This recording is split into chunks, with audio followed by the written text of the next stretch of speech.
So, Saturday night, which is really great, it means that we've got stand-up. So we have Sarah Kendall, who's one of my favourite comics. I've gigged with her many times. Many, many years ago, we shared a coffee in Edinburgh. I don't know why I'm telling you that, but it was a really great... Oh, weird. Well, it was such a fucking shit intro. I once had a drink with her. But she's brilliant. She was nominated for the Perrier Award a few years ago. She's great. So let's have this side of the room cheering on three. 1, 2, 3! And let's have this side of the room cheering on 3. 1, 2, 3! And please, welcome to the stage the brilliant Sarah Kendall!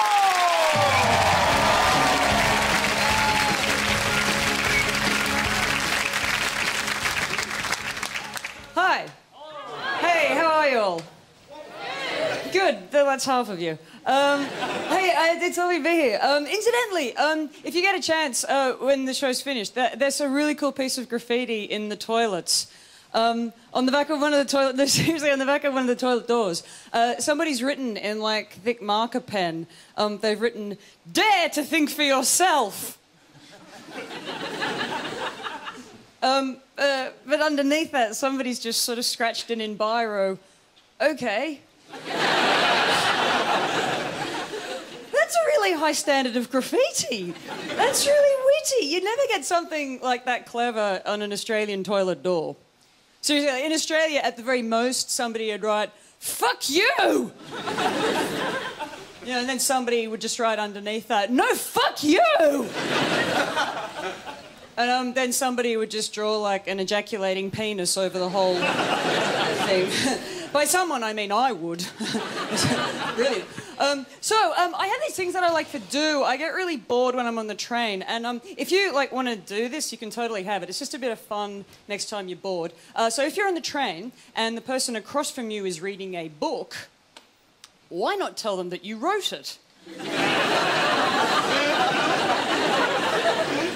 Fuck it. Just go over really confidently and go, "Hi, I'm Ruth Rendell. Hope you're enjoying it."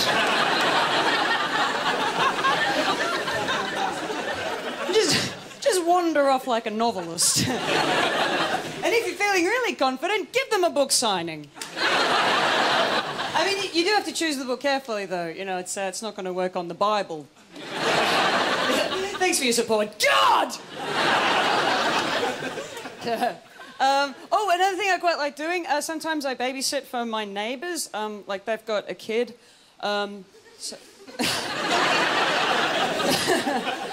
I'm sorry. I'm currently babysitting for a childless couple. Easy money!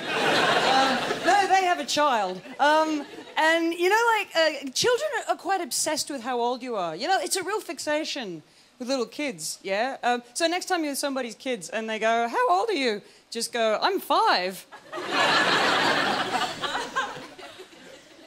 Why the hell are you so small?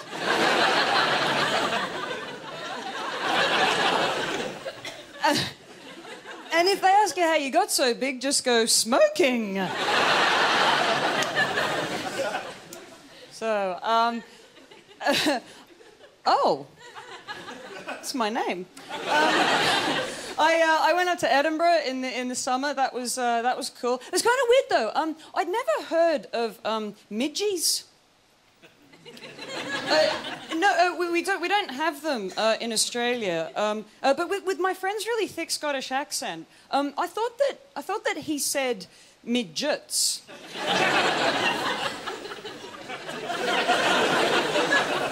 So we had this conversation. We were standing outside, and I can't do the Scottish accent, but we were standing outside, and my friend said, "Look, it's 6 o'clock, so I think we should go inside."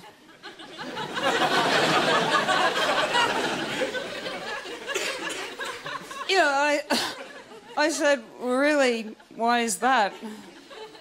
And he said, "Well, at 6 o'clock the midgets come out."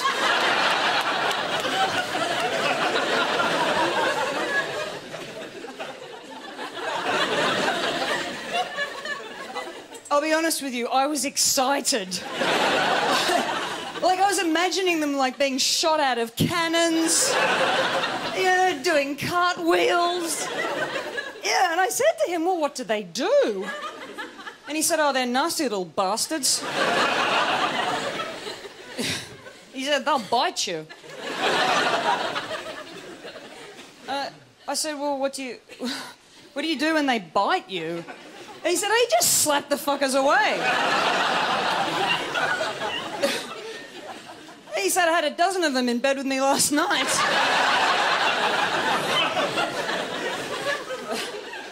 So, anyway, I've been thinking about doing an adult education course. That's another thing, because I'm a total winner.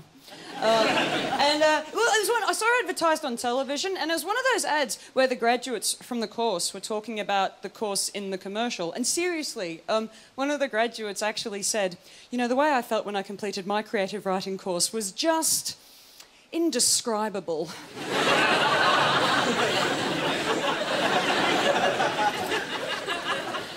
I don't think she's done a very good course. I think they have to screen these people more carefully. You know, no, I finished my astrology degree. Who knows what my future holds?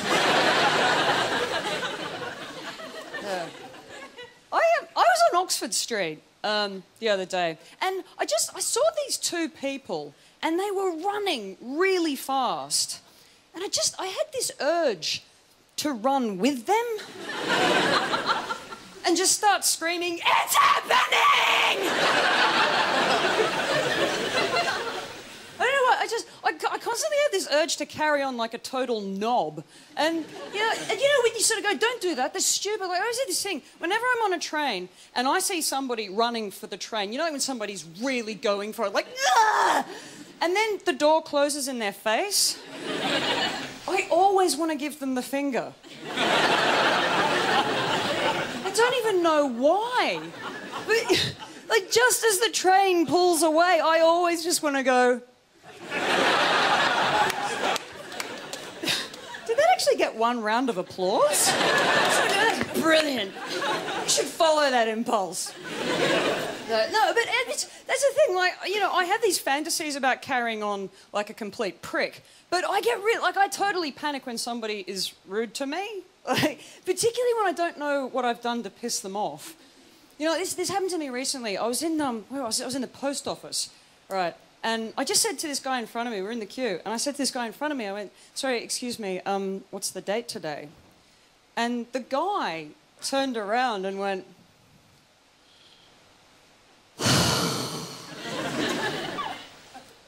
25th of November, 2009. What the hell is that? So this is what I like to do. If someone does that to you, and again, you can just have this, right? Just go, 2009!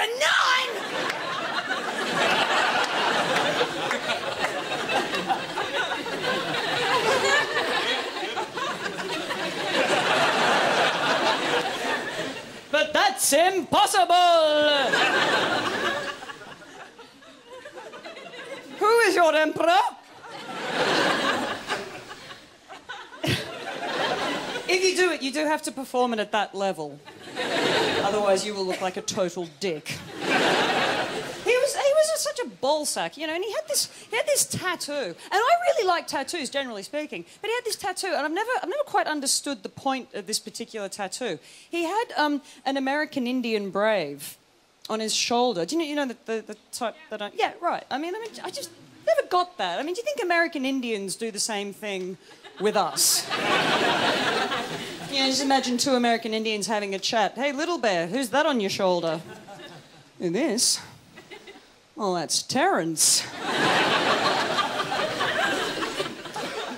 He's a van driver from Croydon. And I think you probably noticed by now I have red hair. It's weird having red hair in this country, because I would say that there is a slight amount of hostility towards redheads. In this, did someone just go, "Ooh"? I can hear you. It's really weird. I don't know quite where you guys get this aggression from. But like, I was at this wedding a couple of weekends ago, and I was talking to this guy who was he was a total bellend, right? And he was unbelievable. You know, you get stuck with a dick at a party, you're like, fucking kill me. Anyway, and he was really drunk, and he said at this point in the conversation, he just went, I should probably tell you this. I have a bit of a thing about redheads. And the way he said it was the tone I imagine you would use if you were confessing to only being able to climax by being shat on. I was like, oh my God, I'm a fetish. That's what's kind of weird, is that generally speaking with guys, they have one of two opinions to redheads. They're either like, ooh, or they're way at the other end of the spectrum, like, ginger mingle. And I don't know why, but guys who are generally into redheads are often believe in dragons.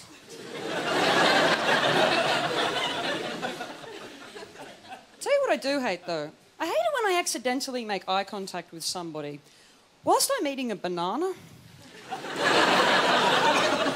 Such a bad moment, isn't it? It's just as you get the banana into your mouth, you make eye contact with some dude in a trench coat. It's terrible because you freeze immediately, don't you? You're like, oh. And in your head you're thinking, what the fuck do I do? Just finish the banana as quickly as you can. So you really go for it. Yeah, it really diffuses the situation. I got to show you this thing. This is just this stupid thing that happened earlier.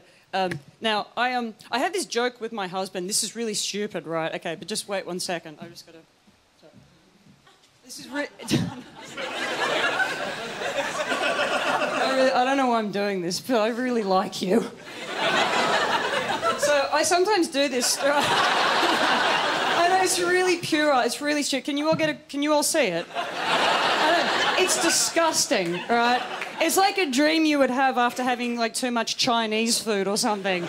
Yeah, I dreamt I had a penis finger with joints in it. Anyway, and the point of the game is that I have to surprise him. Like, I have to catch him unawares doing it when he's not expecting it, right? So, like, when we go shopping, I'll be down the end of the aisle. Like checking out a tin of beans, just going... Anyway, so, I told my husband that I'd meet him outside this theatre this afternoon at 5. And so I went up to this guy who I thought was my husband.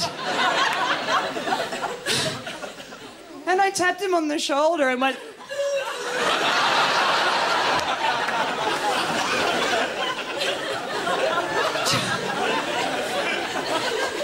And this guy turned around and I just went, oh, Jesus.